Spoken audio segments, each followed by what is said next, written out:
Tuwing summer, paborito nating pasyalan ang Baguio City. At dahil sa ganda ng klima ng syudad, marami ang pinipiling doon na rin manirahan.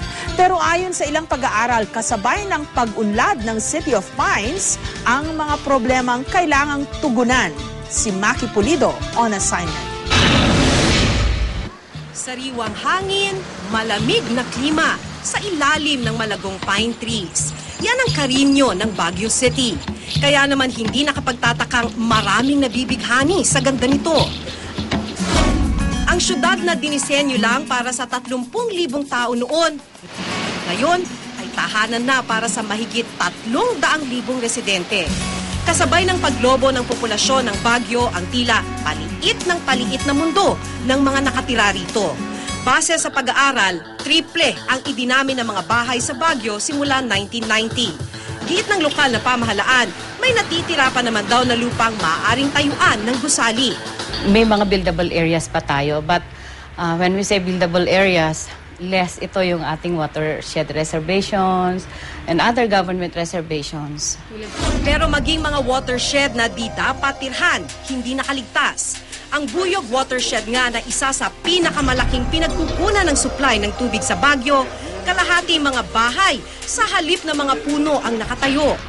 Talaga naman, nai-encroach yung mga watersheds ng Baguio. Bukod sa nababawasan ng forest cover, possibility of pollution ng water sa maapektan yung water quality.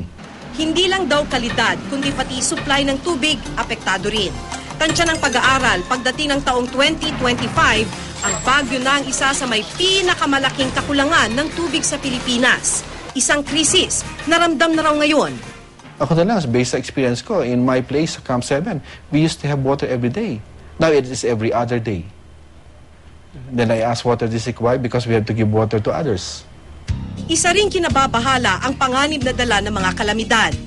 Nanguna kasi ang Benguet sa listahan ng most landslide-prone areas sa Pilipinas. Sa 4 na syudad na sinuri ng Worldwide Fund for Nature Philippines, lumabas na pinakadelikado ang lagay ng Baguio sa mga pagbabago sa kalikasan at ekonomiya na maaari nitong kaharapin. Layo ng pag-aaral ng WWF na balaan ang syudad sa maaaring mangyari sa loob ng 30 taon. Mungkahi ng DENR ngayon pa lang daw ay tukuyin na kung hanggang saan lang ang development. Hanggang saan tayo magsasabing, hanggang dito na lang yung mga residential areas na to. Tama na. We should now determine. Ang solusyon ng gobyerno, ang konsepto ng Metro Baguio o BLIST. Layo ng programang ito na alisin ang konsentrasyon ng turismo at komersyo sa Baguio City at ikalat sa mga karating nitong bayan sa Benguet na La Trinidad, Itogon, Sablan at Tuba.